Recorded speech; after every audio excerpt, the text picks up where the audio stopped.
नमस्कार। हमने कल गाइडेड नाभि ध्यान किया और उस नाभि ध्यान के माध्यम से अपने सेल्फ को, अपने स्वयं को चीनने का, समझने का प्रयास किया। कोई भी यात्रा हमें करनी हो तो उसमें 3 बिंदु बहुत आवश्यक हैं। वो यात्री, वो डेस्टिनेशन जहां उसे पहुंचना है, और वो पाथ, वो यात्रा का रास्ता। और ऐसे में ये सबसे जरूरी है कि हम प्रारंभ करें स्वयं से।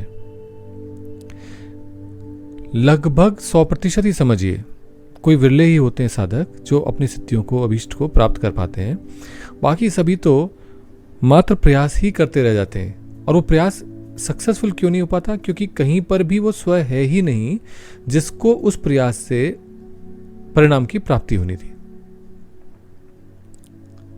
और इसलिए ये आज का डिस्कशन बहुत ज़रूरी है, क्योंकि अगर हम उस स्वयं को समझ सकें या स्वयं को उपलब्ध हो सकें तो फिर हम जो भी प्रयास करेंगे वो कम प्रयासों में भी अधिक से अधिक परिणाम की अवश्य ही संभावना बनती है।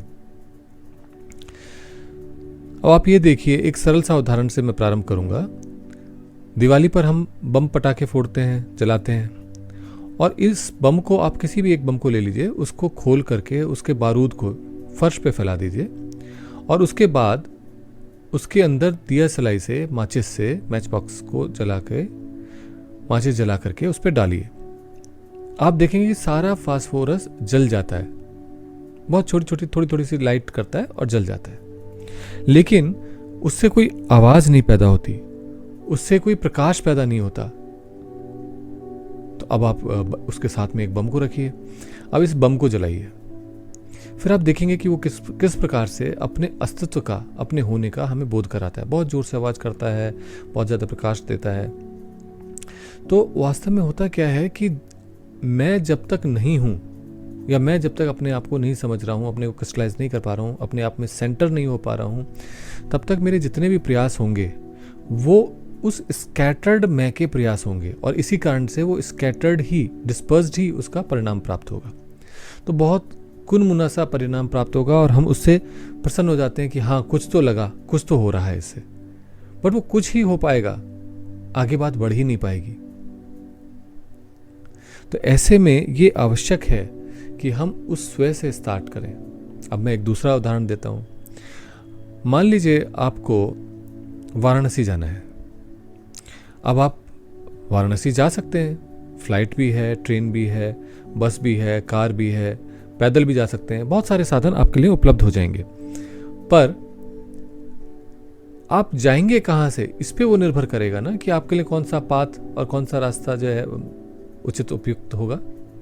अगर आपको बॉम्बे से जाना है, चेन्नई से जाना है, बेंगलोर से जाना है, दिल्ली से जाना है, श्रीनगर से जाना है, मेरठ से जाना है, जहां से भी जाना है, उन सभी के आधार पर ही आपका मार्ग का चयन होता है। तो इसलिए लक्ष्य सभी का चाहे एक ही है, उस ईश्वर में एकाकार हो जाना, लेकिन हम कहाँ पे खड़े हैं, कौन है, वहीं से ही हमें यात्रा प्रारंभ करनी पड़ेगी।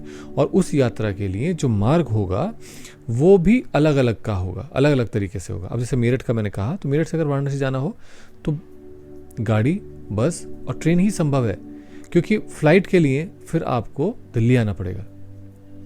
तो वास्तव में आपके पास में जो पथ है, पाथ है, जो मार्ग है, जो रास्ता है, वो इस बात पे निर्भर करेगा कि आप कहाँ खड़े हैं और आपकी क्षमताएं कितनी हैं। अगर आप टिकट ले पाएंगे ट्रेन का, तभी तो ट्रेन में चलेंगे, नहीं तो आप पैदल चल देंगे। क्योंकि अगर अपनी इच्छा इतनी बलवती है तो उसके लिए आप जो है पैदल भी वहां पहुंच सकते हैं। तो हमारे साधन, हमारी सभी सुख सुविधाएं, हमारे सारे प्रयोग, हमारी सारी इच्छाएं, ये सब कुछ उसके चारों तरफ हैं जो वो हम है, या जो वो मैं है। और उस मैं में क्रिस्टलाइज होना, उस सारे बिखरे हुए बारूद को इकट्ठा करके एक जगह रख लेना, या उस बिखरे हुए सत को एकत्रित कर लेना, यही जरूरी आवश्यकता है हमारे लिए कि इससे ही हम प्रारंभ करेंगे, तभी हम जो है कहीं पर पहुंच पाएंगे, कहीं जीवन में कुछ संभावना बन पाएगी।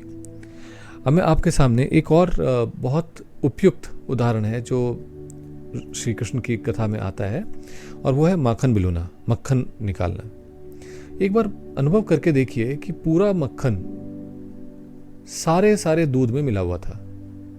लेकिन उसके बाद जब उसे मथा गया तो उसमें से वो मक्खन के बिंदु इकट्ठे होकर के उस चर्निंग की वजह से, स्पाइरल मूवमेंट्स की वजह से ऊपर निकल के आए, और फिर वो धीरे धीरे तापक्रम के परिवर्तन की वजह से, क्योंकि ठंडा रखा जाता है ऊपर से उसको, वो एक जगह इकट्ठे होते चले गए। और वो सारे इकट्ठे हुए बिंदु जो अपने आप में, जिसको हम मक्खन कहते हैं, माखन कहते हैं, वो हमारा जिस्ट की तरह से, वो उस दूध का सार है। तो ऐसे में क्या ये आवश्यकता नहीं कि हम अपने सार पे पहुंच जाएं? एक और उदाहरण से समझाने का प्रयास करता हूं। आपने जब छोटे होंगे पढ़ा होगा वृत्त, सर्कल, और सर्कल को जब आप ड्रॉ करते हैं तो केंद्र पर आपको सबसे पहले अपनी कंपास का निडल रखना पड़ता है, और फिर पेंसिल से चारों तरफ आप घुमाते हैं तो आपका एक वृत्त बन जाता है, सर्कल बन जाता है। वास्तव में हमारी जो चेतना है आज वो इस परिधि पर ही है, इस चारों तरफ के बने हुए सर्कल पर ही हम जो है चैतन्य हैं। जो केंद्र है जहां से उसको पकड़ के बनाया गया, जिसके चारों तरफ वो वृत्त बना हुआ है, जो उसका आधार है, मूल है, वो हमारे हाथ से जा चुका, वो हम भूल चुके, हमें बोध ही नहीं है उसका। तो सबसे पहले अपने बोध को वापस उस केंद्र बिंदु पर लाना पड़ेगा, क्योंकि जब तक वो वहां पर हम नहीं स्थित होंगे तब तक वो सर्कल का जो पूरा एक्सपीरियंस है वो हमें नहीं मिल पाएगा। हमें छोटे छोटे एक्सपीरियंसेस मिलते रहेंगे, कुनकुनाहट सी महसूस होने लगेगी कि हाँ, हमारी साधना में थोड़ा सा हमें आनंद की प्राप्ति हुई, या थोड़ा सा हम अंदर से जुड़ पाए। नहीं जुड़ पाएंगे आप पूरी तरह जब तक कि आप केंद्र पर नहीं आ जाए। और इसीलिए ये सबसे अधिक आवश्यक है कि आप अपने केंद्र की ओर गति करें। और केंद्र की ओर गति कैसे करें? तो आप देखिए, हमारे जीवन में सब कुछ जो पूरा शरीर का निर्माण हुआ है और जो पूरे शरीर को पोषण मिलता था माँ के गर्भ में भी, वो भी नाभि के माध्यम से ही पूरे हमारे शरीर को उपलब्ध होता था। तो क्या ये संभव है कि हम इसको गहराई से और समझ सकें? तो योग ने इसको स्पष्ट किया कि नाभि में एक कंद नामक स्थान है जिसमें 72,684 नाड़ियों का स्थान है, और ये नाड़ियां पूरे शरीर को ऊर्जा का प्रवाह, उस रस का प्रवाह प्रदान करती हैं। अब अगर ऐसा है कि पूरे शरीर को इसका प्रभाव प्राप्त होता है, तो क्या मैं उसी अवस्था में, उसी बिंदु पर एकत्रित नहीं हो सकता? अवश्य हो सकता हूं। तो इन सारे शरीर का, पूरे शरीर के पोषण को, पूरे शरीर के रस को जहां से डिस्ट्रीब्यूट हो रहा है, मैं अगर उस मात्र पॉइंट पे पहुंच जाऊंगा तो पूरे शरीर से मैं जुड़ा हुआ हूंगा, स्टिल मैं केंद्र में हूंगा अपने। और वो जो केंद्र है जिसके चारों तरफ वो सर्कल बना हुआ है, वो केंद्र है नाभि। ये 72,684 नाड़ियों का केंद्र स्थान, इसके चारों तरफ पूरे शरीर का निर्माण हुआ है।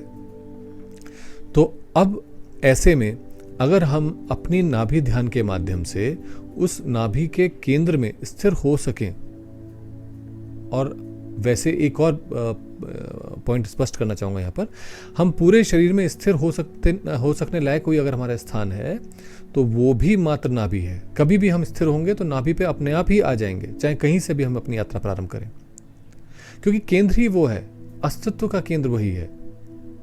आपका आनंद का केंद्र अलग हो सकता है, पर अस्तित्व का केंद्र वही रहेगा।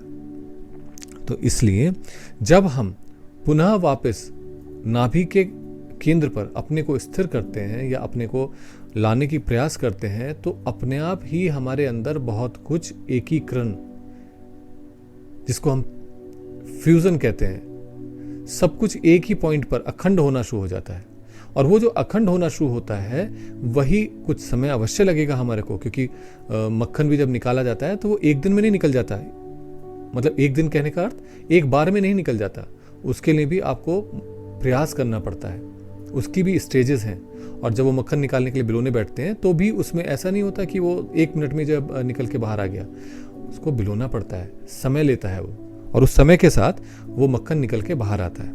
ऐसे ही हमारे अपने सेल्फ को हमें क्रिस्टलाइज करना है, सेंटर करना है, क्योंकि अगर वो उपलब्ध होगा तभी तो हम जीवन में आगे कुछ कर पाएंगे, तभी तो वो मैं हूंगा जो कुछ कर पाऊंगा। आज हम एक फॉल्स ईगो के साथ में चल रहे हैं, हमें ईगो की जगह अस्तित्व के साथ में चलना है।